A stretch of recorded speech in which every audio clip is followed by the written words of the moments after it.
It's Friday, July 22nd. From inside the WTOP newsroom, this is the DMV Download, brought to you by the men and women of Steamfitters Local 602. Get an estimate and learn more at steamfitters-602.org. Today, leaders from across the D.C. region met to figure out what to do about the thousands of immigrants bused to Union Station by the governors of Texas and Arizona. Abel Nuñez, director of a local nonprofit, was at the meeting and tells us what's going on. It's impacting us, and if we don't get resources and we're unable to appropriately receive these people, then they become the city's responsibility because they're going to be in city streets. And we also talk about the people who have made the 30-hour bus ride from Texas and Arizona to here in D.C. So they have experienced trauma. They had to survive in different countries. Thanks for joining us. I'm Luke Garrett. Megan is off today. Buses have been dropping off immigrants at Union Station by the thousands over the last 3 months. These buses are chartered by both Governors Greg Abbott of Texas and Doug Ducey of Arizona. Here's Governor Greg Abbott promoting this move to bus immigrants from Texas to D.C. on Fox News this spring. You can contribute to us busing those migrants to Washington, D.C. and make the Biden administration deal with it themselves. Now, since this program started, more than 3,500 immigrants have been dropped off with little more than the clothes on their back and nowhere to go, really.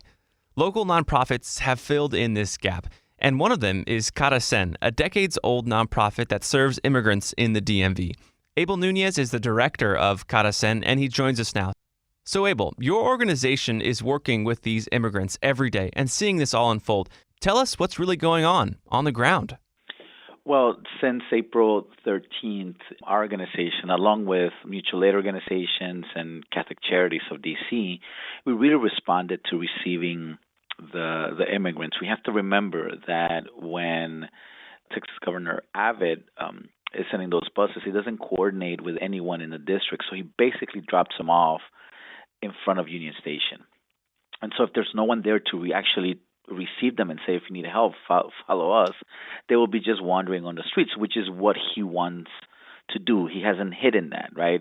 You know, I believe that beyond a political stunt, it's disgusting to use vulnerable populations for a political point, right? Because at the end of the day, these people are coming here and there's no coordination with anyone. So we've been responding by basically receiving them, giving them a meal when possible, some clothing kits, and then purchasing their tickets to their next destination. Since most of them are not staying in Washington, D.C., that wasn't their final destination.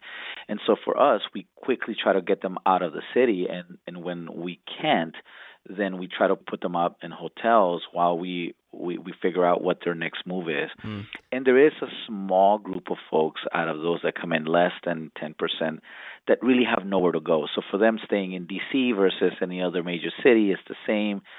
And those we try to do our best, but the reality is that without any long-term housing, they kind of fall into the folks that require shelters or whatever resources the city may have. And can you put into context how many people, immigrants, we're really talking about here? There's been over 3,000 people from Texas alone that have arrived. Buses arrived, sometimes 3 buses per day. Up to we've had up to 4 buses. Anywhere at the beginning it was less, maybe 15 people to 20 people. Now we're seeing consistently anywhere from 20 to 40 people per bus. Right, so on any given day, that could be 120 people that are coming that day. We have to figure out what we do with them. And it sounds like, and tell me if I'm wrong, it sounds like the current status quo, the current situation isn't sustainable. So what really needs to be done from a financial perspective, from a government perspective? I think that, the way we've been doing it, we didn't have the type of infrastructure necessary to receive people coming in, especially for those that weren't making this their final destination. This is what the border organizations do when they receive immigrants from Border Patrol, right? They kind of assess what help they can give them so they can make it to their next part of their journey. So for us, we didn't have that. And so what we need is an investment from both the federal government and the local government in identifying a space, like a welcoming center where people can actually land. Remember, this bus we have no coordination. We get information from another nonprofit in Del Rio, Texas, that tells us the number of buses and the number of people on those buses. But we have no communication with the Texas government. So, at times a bus may come at 8 at night, or at 6 in the morning. And so without having a centralized space where we can not only receive them, but also add additional resources, it means that we're doing it on the street, right? We're doing it in any church that opens its doors to us, or even Union Station itself, right? Union Station has been very generous in terms of not kicking us out when they see this huge amount of folks. But to move everyday food, clothing is very difficult, and it's very taxing, versus having a space where we can, independent of the time of the day that they come, take them, put them in the center so they can rest, they can get food, and then we can ascertain what their next step is. Got it. And to be honest, I still am kind of foggy on why all these buses are coming to D.C. Why did Governor Greg Abbott want to do this in the first place? Well, he wanted it to make a political point. He disagrees with the Biden administration's immigration policy, and he has every right to disagree. But when he's sending it, because he was saying, well, I'm taking it to Biden, so I'm showing what we go through. And I'm like, but it's not hitting Biden. It's not hitting the federal government. We may be a federal city, we may be a federal district, but it's the local community who's been receiving them. It's been, our organization, Catholic Charities, mutual aid organizations that are receiving them. And so it's impacting us. And if we don't get resources and we're unable to appropriately receive these people, then they become the city's responsibility, because they're going to be in city streets, right? Then police will get involved, and all the other agencies. And so Abbott, in his fight with the Biden administration, we are being held hostage by him, right? It's unfair that we have to pay the price for a political point with the federal government. Again, and using vulnerable populations to do that, which is disgusting in and of itself, right? But this could be a win-win situation where if he is really concerned about all the weight of receiving all these immigrants as they're coming through the border, and he's willing to spend Texas money on it, then he could do a much better job, right? Because D.C. wouldn't be the target. It would be where they're going. I mean, we send people to New York, to Miami, to Chicago. So why don't you send some of those buses there where those people are actually going, it's their final destination. You're sending them here. I mean, even if they're going to New York, it gets them closer, but it's not their final destination. And so that means locally we have to help them get to that place. And after the break, we talk about the people on these buses, what their story is, and what their reality is like when they get here. Backed by the experience of its hardworking members, Steamfitters Local 602 is ready to take on your next commercial, heating, cooling, HVAC, or refrigeration project. Steamfitters Local 602 adds value to our community through its partnerships with local contractors and building owners, all while keeping the focus on improving the lives of its members and their families throughout the DMV. For work that's on time and on budget, go to steamfitters-602.org to schedule your next project. That's steamfitters-602.org. Steamfitters Local 602, changing lives. Thanks for listening to the DMV Download. If you like this show, give us 5 stars and leave us a review on Apple Podcast. We love hearing from you guys, and your reviews really do help other listeners find this, our area's only in-depth daily local news podcast. And thank you for making us a part of your day. And we return now to my conversation with Abel Nuñez. And so let's talk about the families, the people who have made these 30-hour bus rides from Texas now to D.C. Who are they, and what's the reality they're coming to when they get dropped off at Union Station? So you have to understand, these people have recently arrived. They have been recently released from immigration detention from Border Patrol.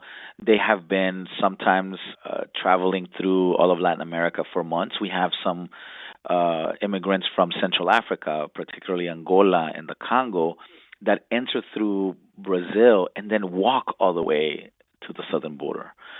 So they have experienced trauma.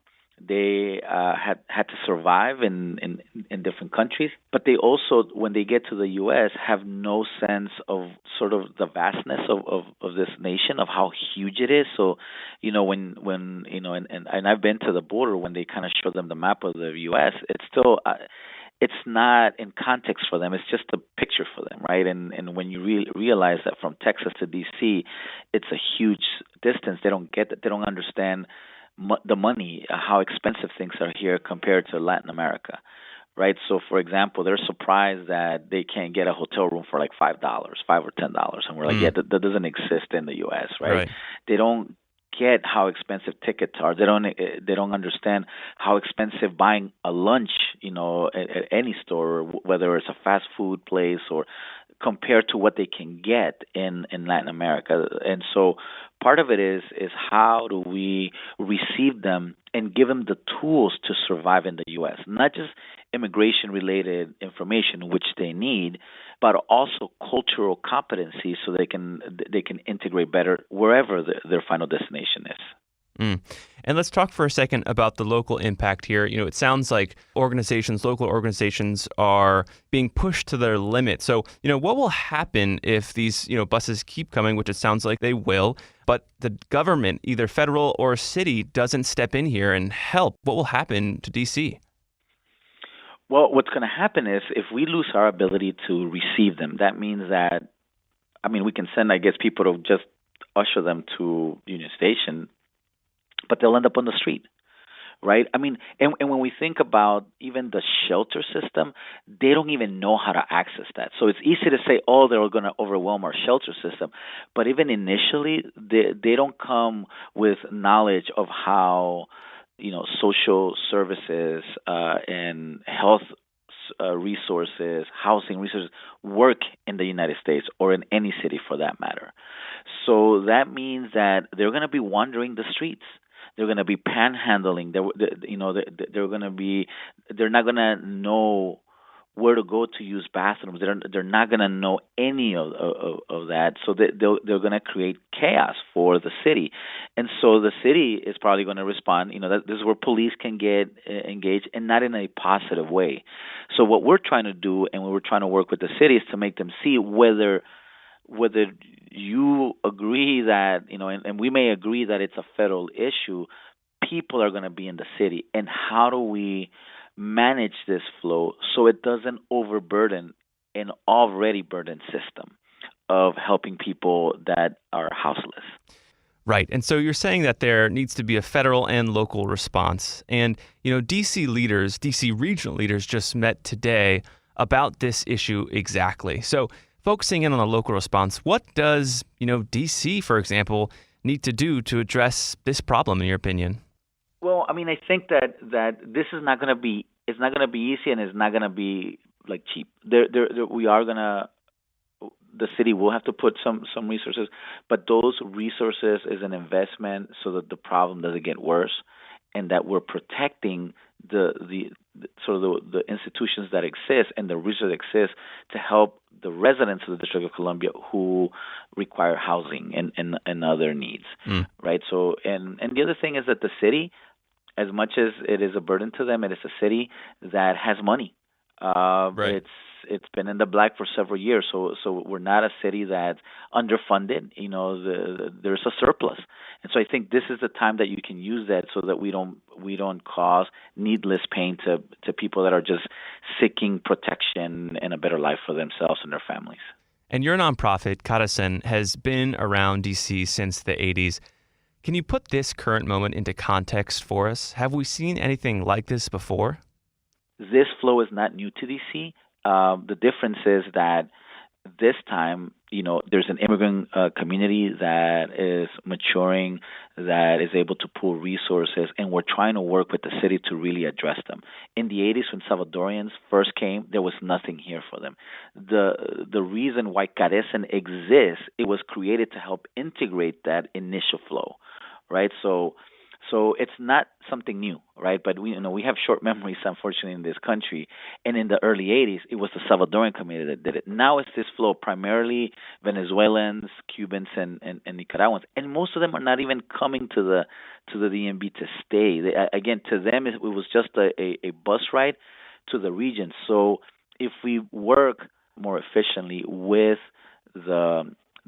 both the federal and the local governments, we can use those efficiencies of working together to make sure that we can have a sustainable program that is not expensive. There's always going to be cost around them, but the way we're doing them now, it's actually 3 times more expensive because we don't have a space.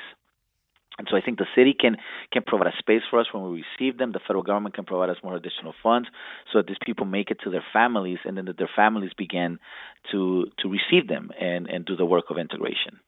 Abel Nuñez with CARECEN, thank you so much for explaining, this reality to us.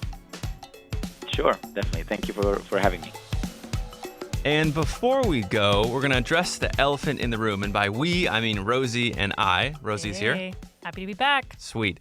So the president got COVID, but when the president got COVID, it was a different feeling from when the previous president, President Trump, got COVID. I was in the newsroom for both times. I was there at 3 a.m. when President Trump got it, and it was crazy.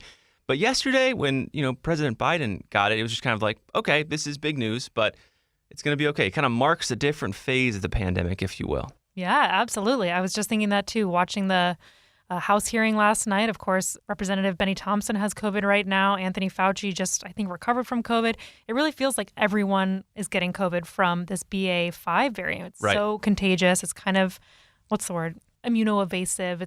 And it just so happens that on the same day that this Biden news comes out, the Washington Post published this very fun story about what's known as the super dodgers of COVID. So question for you, Luke, have you had COVID yet? I guess I am a super dodger because I have not had COVID as far as I know, no, I definitely haven't. Right. I haven't either. Wow. And so reading this article, I mean, it's funny. So a super dodger, the way that they define it, is just someone who over the past 2.5 years somehow has still, as you mentioned, to our knowledge, not gotten sick with COVID.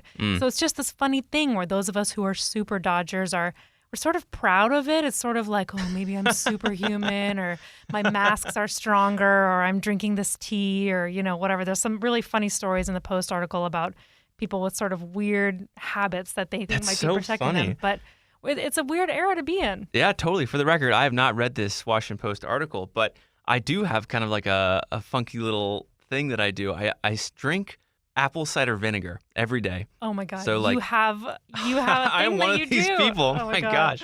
Yeah, so I boil water every night, and then I put some apple cider vinegar, put some cinnamon, and I just drink it. And ever since the pandemic started, I just have been doing it, just because it is supposed to, I guess boost immunity. And it's kind of tasty and yummy and kind of gets me in the sleep mode. So wow, that's funny. I'll have to test that. I also, for a while, every time I'd get a little tickle in my throat, I would eat some pickled garlic. Wow. And I thought maybe that was curing me from sickness. I'm out of my pickled garlic now, so I'm just left to the wolves. Yeah. But yeah, maybe there's something to all these little, habits we've created. Or not, or it's just totally random. It's just how we get through this thing. Wow, well, what a good story. Yeah. And that'll do it for us today on the DMV Download. This show is brought to you by Steamfitters Local 602. Our managing editor is Craig Schwab, and our music is by Real World. Give us a review and rate our show if you get the chance. And while you're there, subscribe so you can get every episode. You can also find out more about this podcast at dmvdownload.com. The DMV Download is a product of WTOP News. Listen on 103.5 FM in D.C., 107.7 FM in Virginia, 103.9 FM in Frederick, Maryland, online at WTOP.com, and on the WTOP News app. Have a great weekend and see you Monday.